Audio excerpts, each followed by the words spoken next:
सत साहिब सतगुरुदेव की जय। बंदी छोड़ कबीर साहिब जी की जय। बंदी छोड़ गरीबदास जी महाराज जी की जय। स्वामी राम देवानंद जी गुरु महाराज जी की जय हो।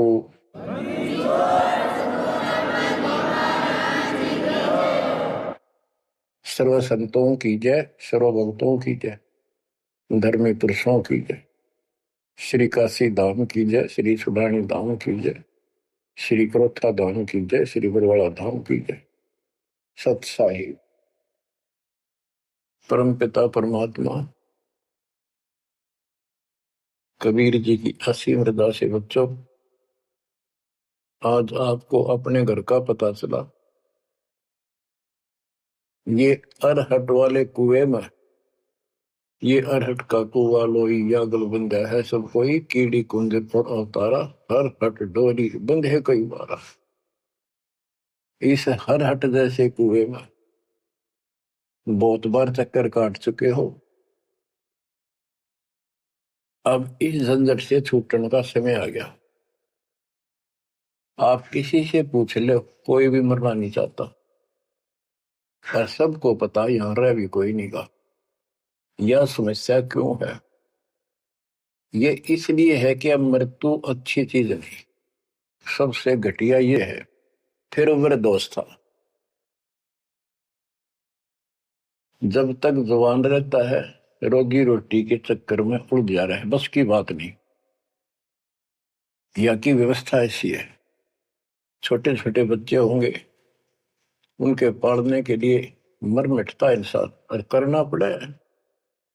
देखे जहां भूखे बैठे, तो ये मजबूरी है अपनी।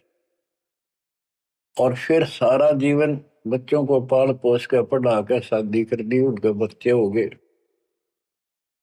बच्चों, अपना कर्म के साथ जीव आप बैठे। बच्चे कितने अच्छे हों, कितनी अच्छी बहू आ जा पुत्रवधू, लेकिन कर्म में दुख है तो कोई न कोई इसी आंट ला देगा काल।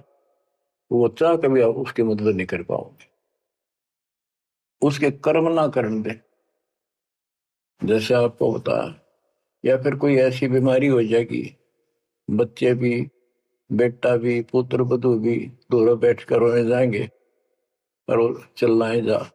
सास या ससुर कोई भी है, वो कर्महीन इंसान दुखता आवेंगे। वो दवाई भी जो आ सके हैं अच्छे हॉस्पिटल में ले जाएंगे, लेकिन उस दुख उस दर्द 2900 ने कौन मिटा होगा? बच्चों, बहुत बार समझा लिया आपको, कभी आंख नहीं खुलने देता यू काल। केवल सतगुरु शरण में आने से इस काल का प्रभाव हट जाता है कुछ समय के लिए, और तब ये बातें अच्छी लगती हैं। ना कोई गाना, ना कोई बेंजू बजे, ना कोई अच्छा सुर निकाल ले जाते, केवल ये परमात्मा की अमर कथा सुनाई जाती है, उस दाता की बोली, उस कबीर परमात्मा की महिमा सुनाई जाती है। और धीरे धीरे जब पाप कम होते चले जाते हैं, यह इतनी अच्छी लगती है। वो गाने सुना करते भगवती एक अन्य के लिए लगते इनके सामने, तो पाप कर्म जितने कटते चले जाएंगे, इतने ही ये आत्मा का आहार इसे अच्छा लगने लग जाएगा। ये बहुत सी घटनाएं सारे घट रही हैं, पर एक आधा सुनाने से सभी समझ में आ जाती है। एक व्यक्ति को अधर्म मार गया, पैरालिसिस होगा, और उसके 4 एकड़ जमीन थी, उन्हें 16 एकड़ बढ़ा दी। सारी जिंदगी मेहनत करी खूब कंजूसी के साथ। भगवान को जाने कौन था, कोई सुनता ही नहीं भगवान के बारे में। था उसको 4 लड़के हो गए, चारों की शादी कर दी, चारों अलग अलग हो गए। उसको पैरालिसिस हो गया। अब उसको कोई नहीं उठा उन चारों मत, और बच्चे उसके पास से निकल जा। गांव के व्यक्तियों को पता चला, वो आए, उन बच्चों को समझाया, भाई बाप है, इसने कितना कुछ किया तुम्हारे लिए, कुछ तो शर्म करो। तो एक ने शर्म के मारे कुछ 10-5 दिन की सेवा फिर छोड़ दी। फिर उनके रिश्तेदार बुलाए, पंचायत हुई, रिश्तेदारों ने ये कर दिया भाई इसके 16 किले ने 5 हिस्सा में बांट दो। तो 3 एकड़ जमीन तो इसका हुआ है, इसको दो, 3 किले इसके छोड़ दो, और जो इसकी सेवा करेगा वो लो। तो छोटे वाले की पत्नी बोली जी हम ले लेंगे, हम संभालेंगे। वो लालच में वो बला ले ली, बला हो जाती है ये क्रमहीन इंसान, और 1 महीने बाद से फिर छोड़ दी। फिर गांव के व्यक्ति आए, बोले भाई क्यों नहीं संभालते तुम? वो बोलिए किले भी ले लो, मारो बस का कोई सबके बीच में। तो गांव के लोगों ने एक नौकर किया, 3 एकड़ जमीन में से उसका जो खर्चा वर्ता उसको ध्यान लगे। तो जब वो पंचायत हो रही थी, बताओ था एक आदमी, और हमने देखा कई जगह ऐसी घटना घटी। तो जब वो पंचायत में आ रहे थे, रिश्तेदार आ रहे थे, वो खाट में पड़ा पड़ा नाड़ नाड़ हल्ला, और पोता आ गया उसका। तो उस पोता ने इतनी दूर खड़ा था वो, 5-7 फुट, नो करा नाड़ का नहीं, अकबर आजा, आजा लाड कर भाई नो, नाड़ नाड़ लर्ज किन्नो दिखा कर मैं इस पे प्यार करना चाहता हूँ, और वो दूर बात है। तो वहां बैठे उपस्थित व्यक्ति बोले इन बेटा ने तक कर दी इतनी छोटी मालस, इन पोते ही कसर रह रही है, ये करेंगे। तो यहाँ अध्यात्म ज्ञान आता है। जो काम करण का था कर्म इन वो तो करया कोई नहीं, जिसका दुख भी टला हो, बेटा बेटी पुत्र वो दूर सब न अच्छा लगा हो। तो बच्चों यू काम करण का है, यह सबके साथ बढ़ जाएगी जाए, भगवान की शरण में नहीं रहता। 3 बातों को देखकर दास को और अधिक दृढ़ता लगी और भगवान के प्रति तड़पने लग गया कि सचमुच तो पहले देखा है सब बताओ, और भी सामान्य बातें देखी ना, बीमार हो तो भी माता पिता बैठे बैठे देखे जा, और वस्तु के लिए पुकारे जा, कोई सुनने तैयार नहीं था। कबीर साहब कहते बूढ़ा होकर पड़े खाट में, सुने बचन खारे, कड़वी बात सुना करेगा, और कुत्ते था उनका भी सुख को नहीं, ये छाती फूकड़ आ रही। पुत्र वधु कह के गई बूढ़ा बुढ़िया ने के ध्यान रखियो को कुत्ता बिल्ली ना बढ़ जाए अंदर। अब वो ध्यान रखे तुम्हें दिखे कुछ ना दिखे, और दोस्त आंख लागी, कुत्ता बढ़कर उसकी लस्सी दूसरी गिरा गया। वो पानी लेकर आई तो उन्होंने कहा तेरा इतना भी सुख कौन, तो कुत्ते ने रोक दो, छाती फूक दी तुमने मेरी। तो परमात्मा कह रहे फिर ये एक वचन सुनोगे तुम, ये कथा सुनने को मिलेगी अमर कथा तुम्हारे को। जो काम करने का वो कर लो, भक्ति करो, और फिर देख घर में भी सुख, शरीर में भी सुख, और सारे बच्चे भी भक्ति मार्ग पर लग जाएंगे। बच्चे सत्संग में जाएंगे, उनके मन दया पैदा होगी, भगवान का डर होगा, उनको अपने कर्तव्य का ज्ञान होगा कि माता पिता की भी सेवा करनी चाहिए, इन्होंने में पाला पोसा है, दया बनती है अंदर इस ज्ञान से। तो बच्चों इस भक्ति इस सत्संग के बिना इंसान ऐसे जड़े डोका मर जाता है, और जब तक ये ज्ञान नहीं होता वो काम हमने सबसे उत्तम और बस इतना ही ठीक वो अच्छा लग रहा था। तो यहाँ कबीर साहब कहते सतगुरु के उपदेश का सुनिया एक विचार, जय सतगुरु मिलते नहीं फिर जाते यम द्वार। वो दुख और आगे देखो, मृत्यु के बाद यम के दूत घसीट के ले जाएंगे धर्मराय के उस न्यायाधीश के दरबार में, फिर उनका फैसला होगा इसको नरक में डालो, इतने वर्ष, इतने दिन, इतनी घड़ी कैलकुलेटेड होते होंगे। यम के दूत उनको लेकर चलते तोड़ के तोड़ने क्यों, 1 लाख का हिसाब हो डेली, दे लट्ठा दे लट्ठा, वो नरक से वापस भाजे, उनका लठ मारे भाले ठोकर जबरदस्ती लात मार के ठोकर मार के नरक में गिरे। कहते नरक द्वार में दूत सफर करते क्या चाहता, उन तक वो ना छूटता, करता चारों खानी, नरक भोग का फिर 4 खानी में भरमता, कुत्ते गधे शोर बनता, और कभी ना लगता पार, सो फेरा सब मिट गया मेरे सतगुरु के उपकार। बच्चों समझ लो इन बातों को और देखो मालिक की दया।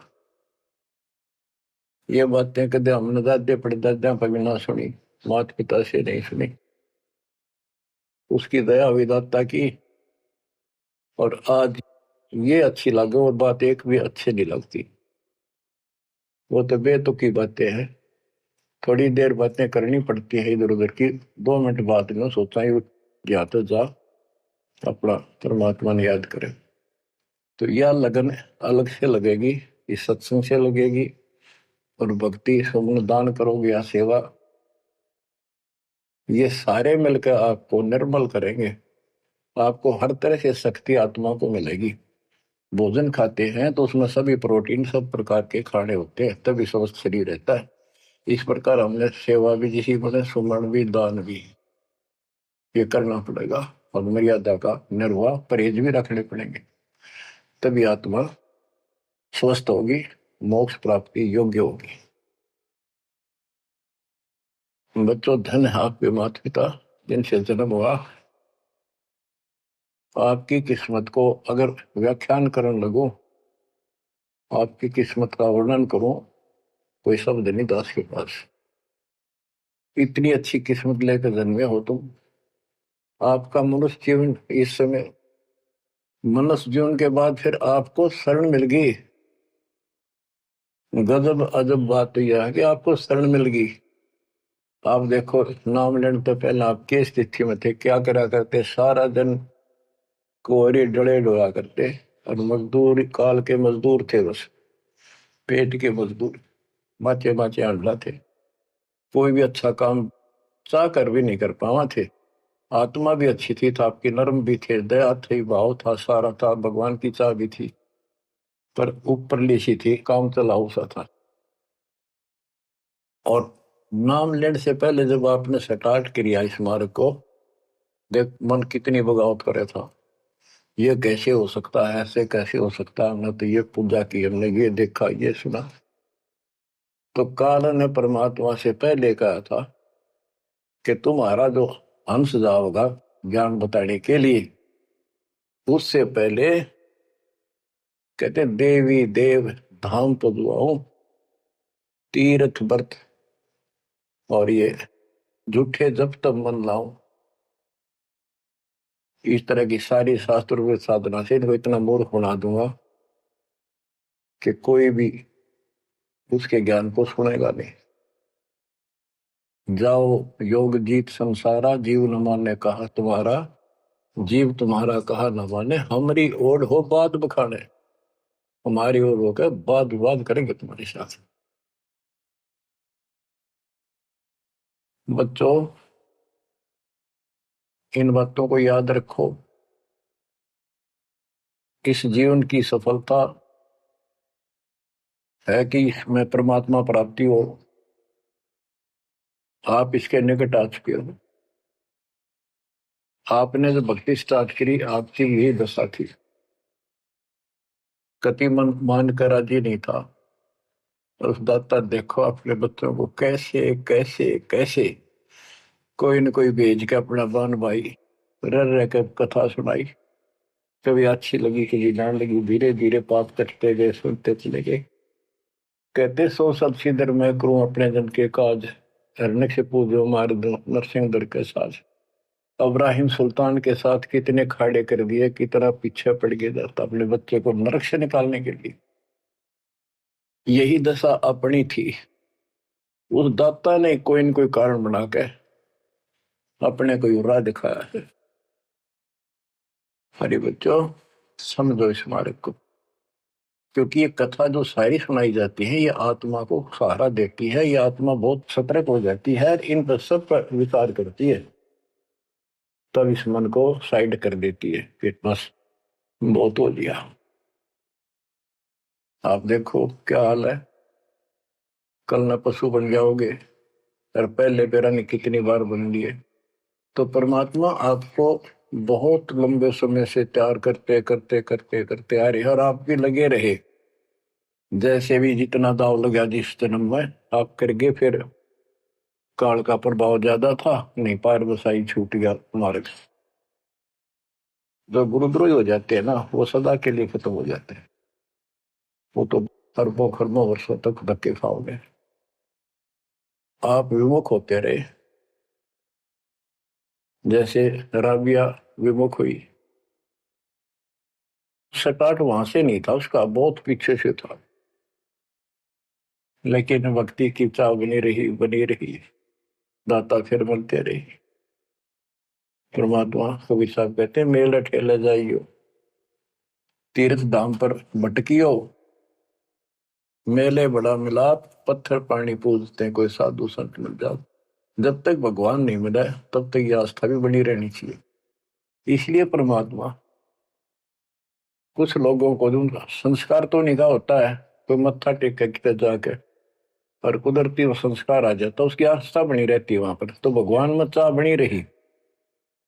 कई नरसिंह बन के इसने आना पड़ा, निकाल ने तो मस्तरवा दिया था, प्रहलाद भगत की आस्था खत्म हो जाती, दाता रक्षा नहीं करते, सारे समाज में आस्था खत्म हो जाती मनुष्य जीवन में, कि भगवान है ही नहीं करे।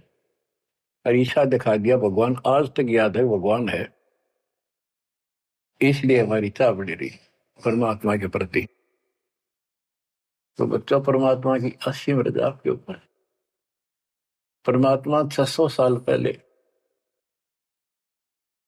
हमें राह दिखाने लगे थे, और उसी समय से आज तक बीच में अपने संत गरीबदास जी को बीच में मिले, इस भक्ति को फिर से जीवित करके, इस अध्यात्म ज्ञान को फिर से कभी खम्भ रूप गे, इनके माध्यम ये यथार्थ ज्ञान देख। और 300 साल से अमर ग्रंथ यहाँ पढ़ा करते थे गरीबदासी, गरीबदास के 12वें पंथ वाले। मेरे गुरुदेव के अतिरिक्त किसी के पल्ला नहीं पड़ा। उन्होंने दास को दिया ये खजाना, उसके बाद गहनता से इसका अध्ययन किया, आशीर्वाद उनका रहा। आज ये खजाना खोल दिया, गुरुदेव का आशीर्वाद, कबीर साहब का वचन, 5505 कलयुग बीत चुका, तो ये खेल तो होना ही था। और या गंगा आएगी, मोक्ष करने वाली असली गंगा ये है सत्संग। इसमें जो स्नान करेंगे, सत्संग सुनेंगे, मोक्ष तो इन आत्माओं का होगा। अब्राहिम सुल्तान को कैसे निकाला, उसके कोरडे तक खाए मालिक ने अपने बच्चे के, बता के लागत था, क्या नाता था उससे। अब यहां विचार कर लो, उसका हमारे से क्या नाता है, कितना गहन नाता है। वो हमारा पिता है, वही हमारी माँ है। उस परमात्मा में हमारे प्रति माँ और पिता दोनों का मोह है, कितना जबरदस्त हो सकता है वो देखो। तुम अपनी गलती से फंस गए, पर वो बैठा उस पर भी नहीं जाता खाली, कि कुछ तो निकालो काल के जाल से। आप आंख खोलो, इस मार्ग को दृढ़ता से ग्रहण करो, बच्चों वाली बातें छोड़ देगा, सारा संसार एक तरफ हो जाए, आपने एक तरफ होना पड़ेगा।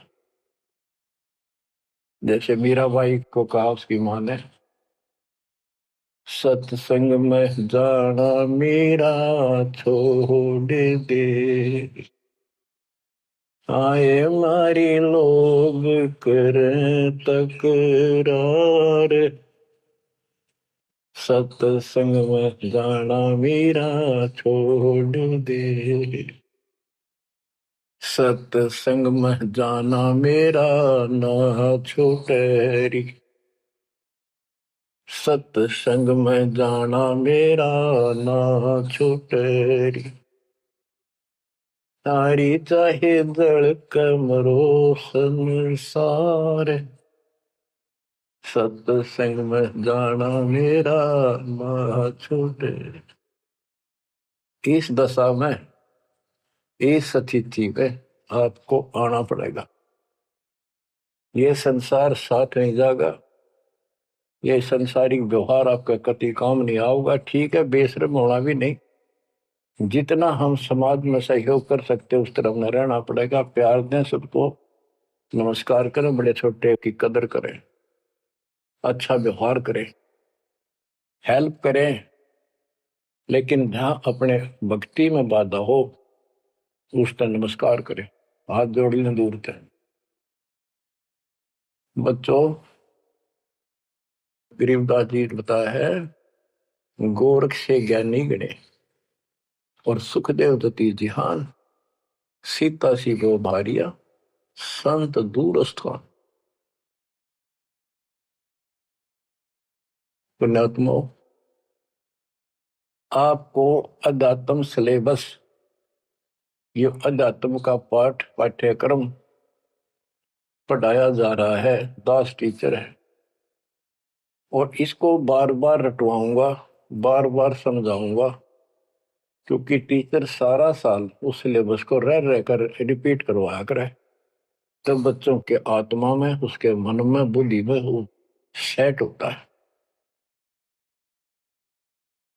तो बच्चों, आपको ये सिलेबस दास बार बार रिपीट कराएगा और ध्यान से उत्सुकता से सुनते रहना। परमात्मा के ज्ञान को, सत्संग को सुनो जब कति एकाग्र चित्त से सुनो। गरीब गोरख से ज्ञानी घने, सुख देव जति जिहान, सीता सी बहु भारिया संत दूर स्थान। अब आपको अमर ग्रंथ की अमर वाणी का कुछ अंश सुनाऊंगा। जैसे दास की बुद्धि काम करेगी, इसको सरल भी बनाऊंगा।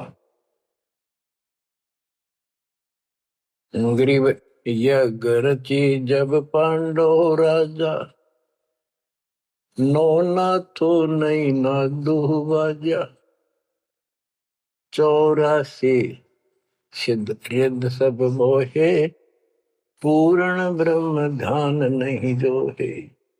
अब क्या बताना चाहते हैं संत गरीबदास जी, कि जब पांडवों ने अश्वमेध यज्ञ रची तो उसमें 33 करोड़ देवता, 88,000 ऋषि, ब्रह्मा विष्णु महेश तक उपस्थित थे, 12 करोड़ ब्राह्मण, और ये गिरिपुरी, इनका गिनती नहीं, 56 करोड़ जहां थे या दो, शंख पचायन नहीं बाजा नादू।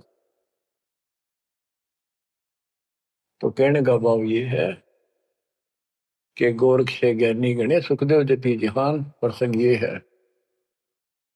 और सीता सी बहु बारिया संत दूर स्थान। पांडवों ने अश्वमेध यज्ञ क्यों की थी?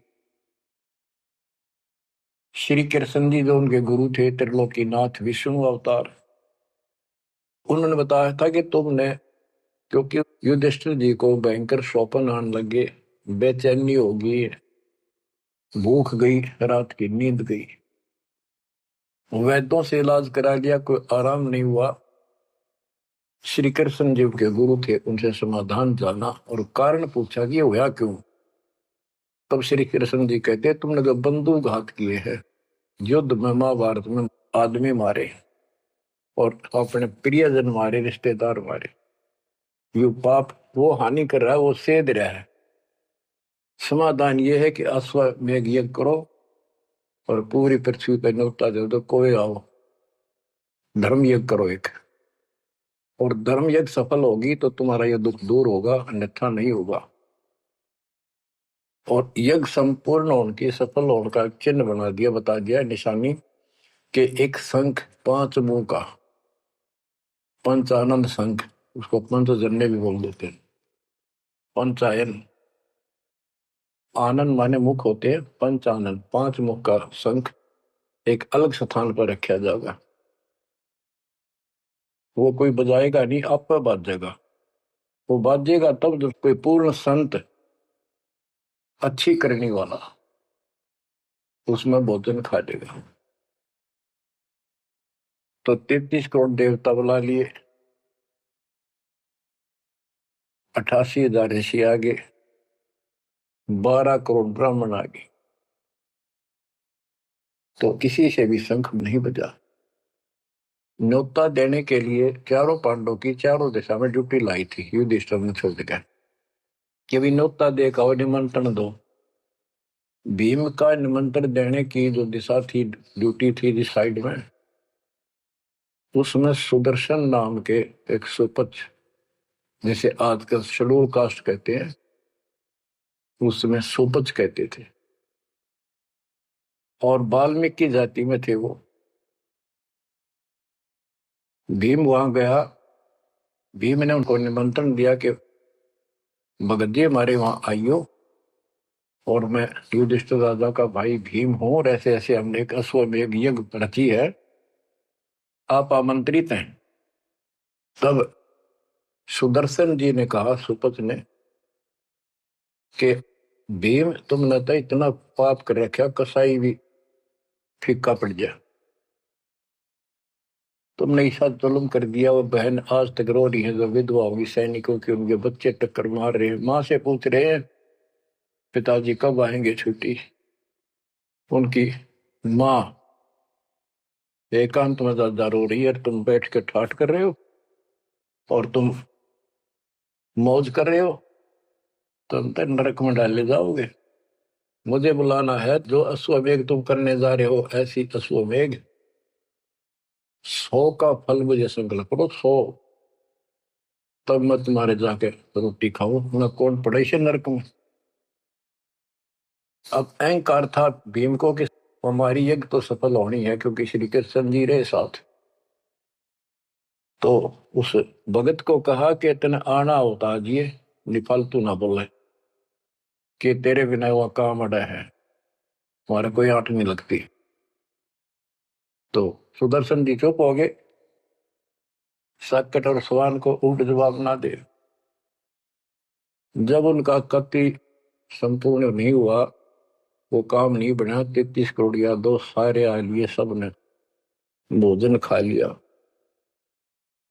शंख नहीं बजा। जब एक दूसरे के मुंह को देखा है, वो उपस्थित ऋषि संत देवता ये बतला रहे हैं कि इनके पाप गणे कर लिए इनने।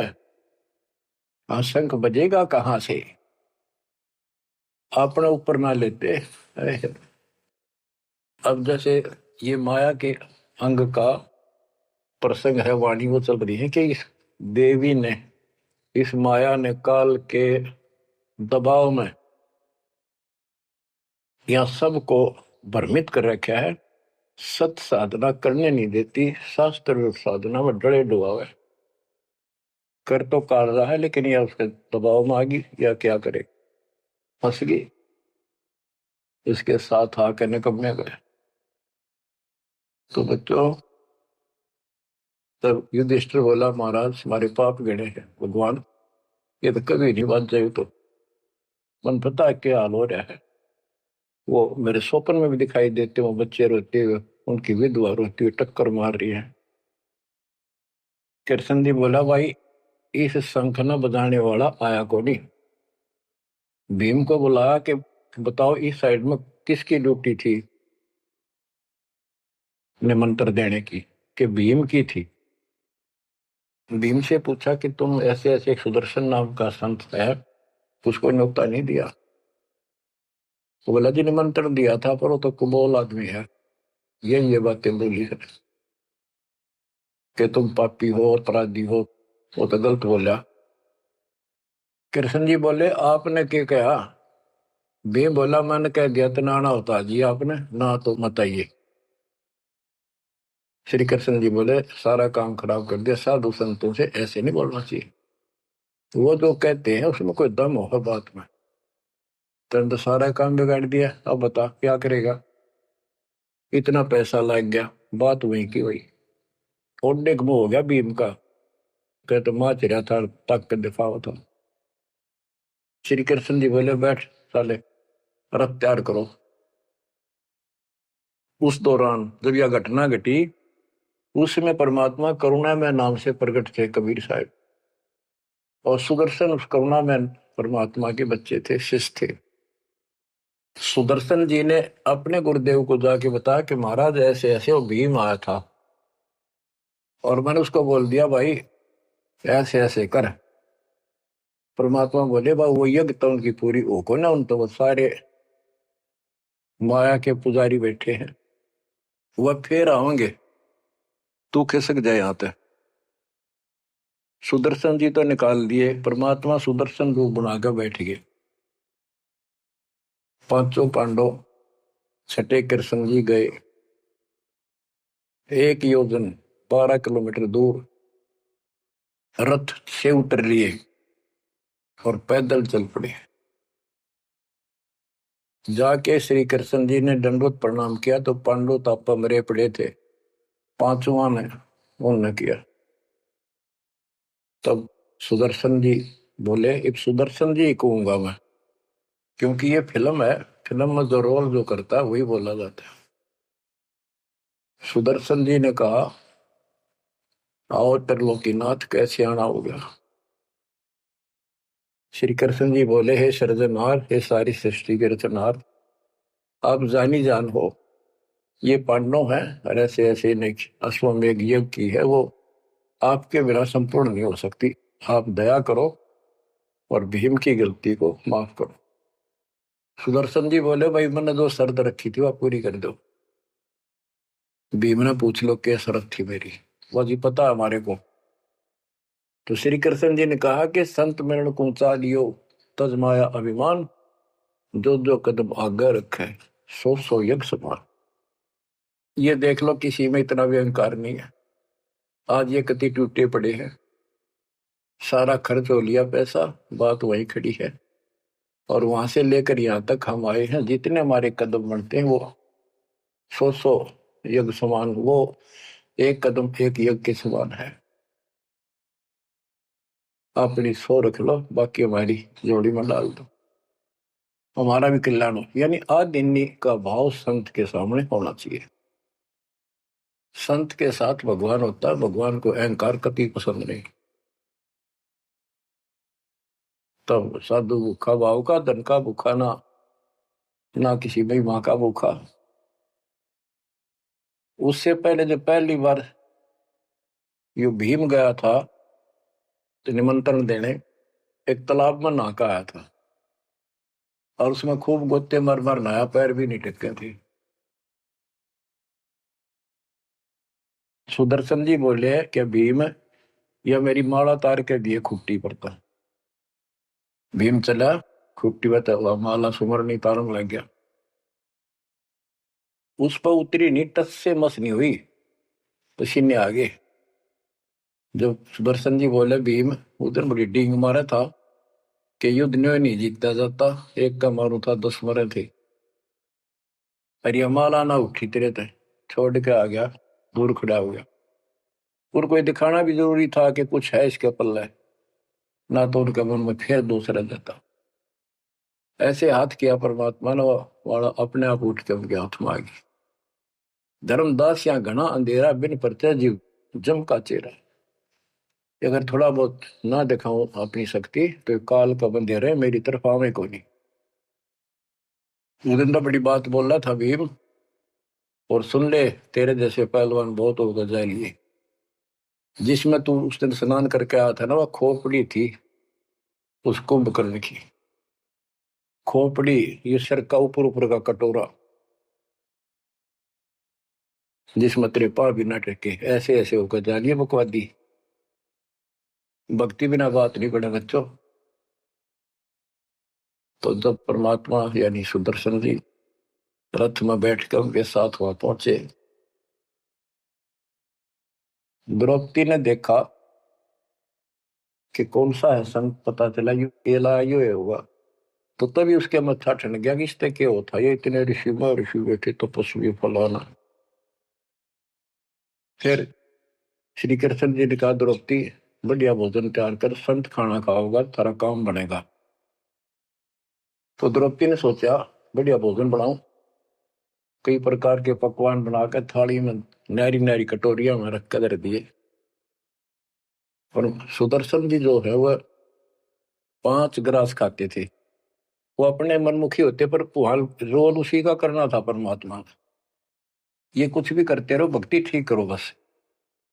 तो उन सब में से थोड़ा थोड़ा मिला के इकट्ठा कर लिया, खिचड़ी ही बना ली, कति रला दिए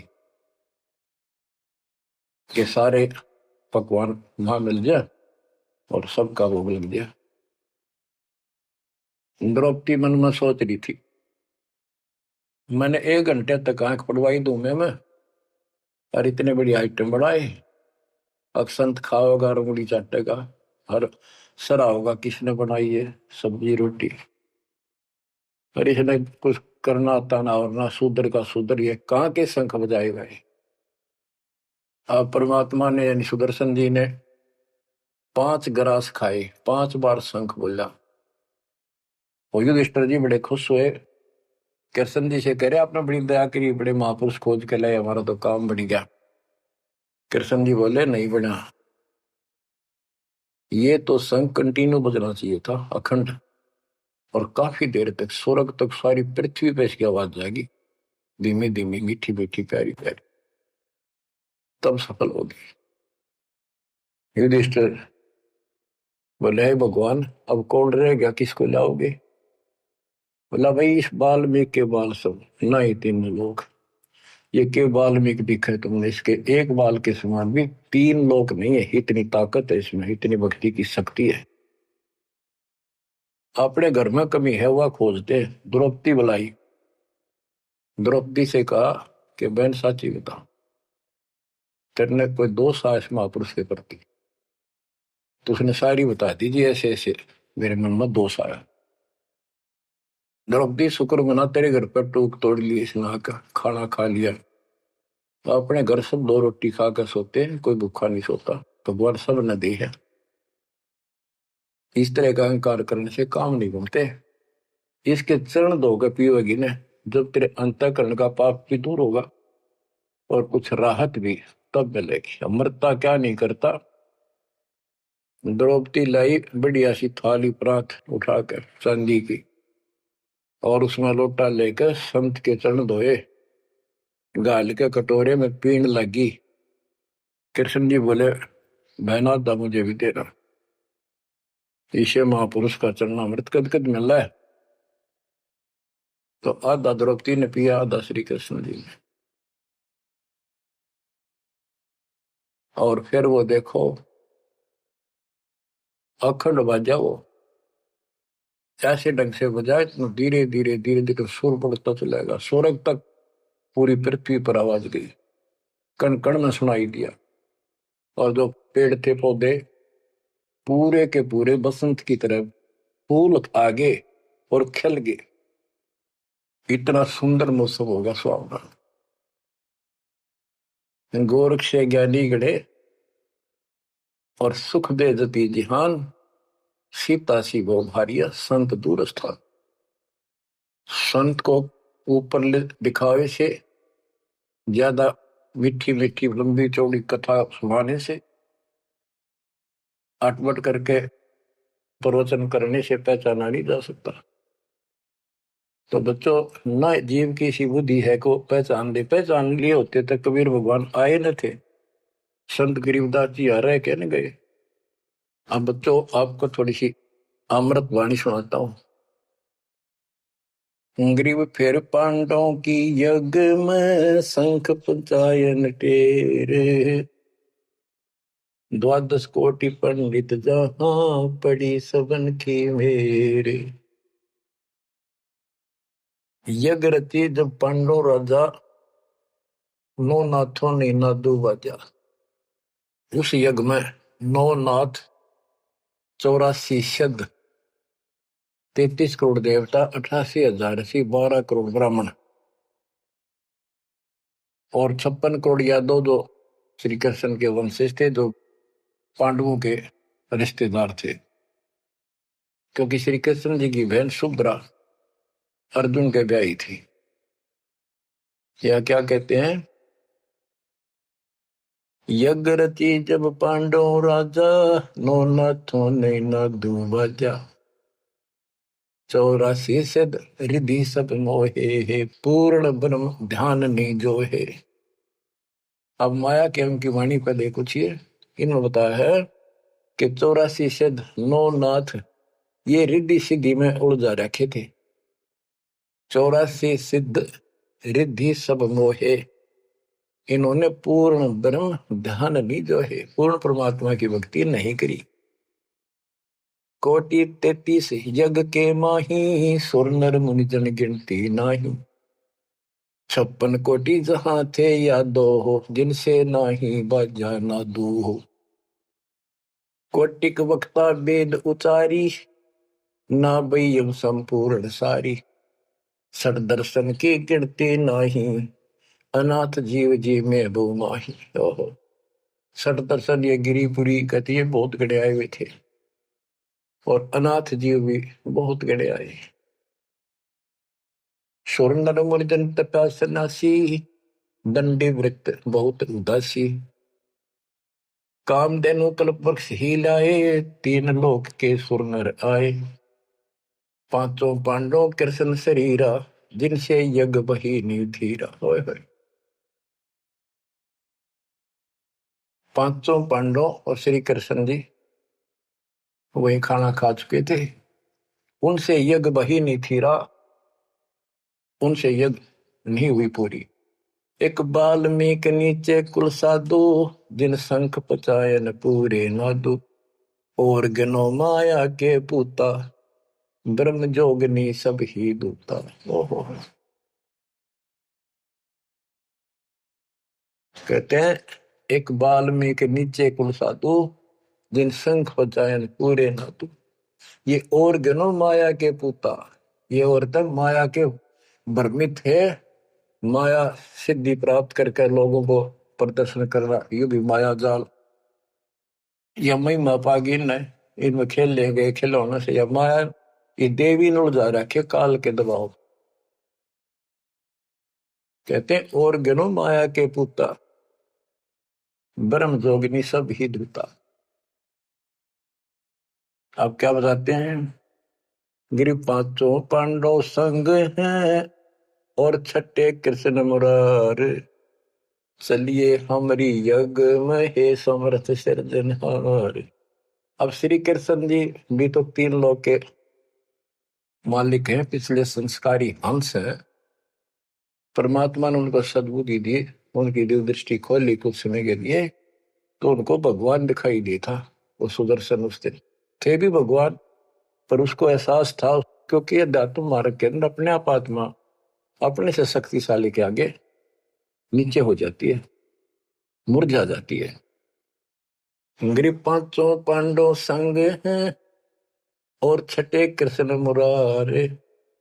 चलिए हमारी युग में समर्थ सृजनहार। गिरि पांडव यज्ञ अश्वमेघ में, सतगुरु किया पिया ने। पांचों पांडव संग चले, और छठा भगवान। गिरि पांडव यज्ञ अश्वमेध में, वाल्मीकि की बे। शंख पचायन बजाइया, राख्या नहीं संदेह। गिरिव सुपच रूप धर आइया, सतगुरु पुरुष कबीर। तीन लोक की मेदनी, सुर नर मुनि जन भीड़। कहते हो सुपुच का रूप धरकर स्वयं सतगुरु परमेश्वर कबीर जी आए, जहां पर तीन लोक की सेना बैठी थी मेदनी। क्या दुनिया भरी पड़ी थी, 33 करोड़ देवता, 88,000 शेरियो, 56 करोड़ यादव। 33 कोटि यज्ञ में आए, 688 सारे। 12 कोटि वेद के वक्ता।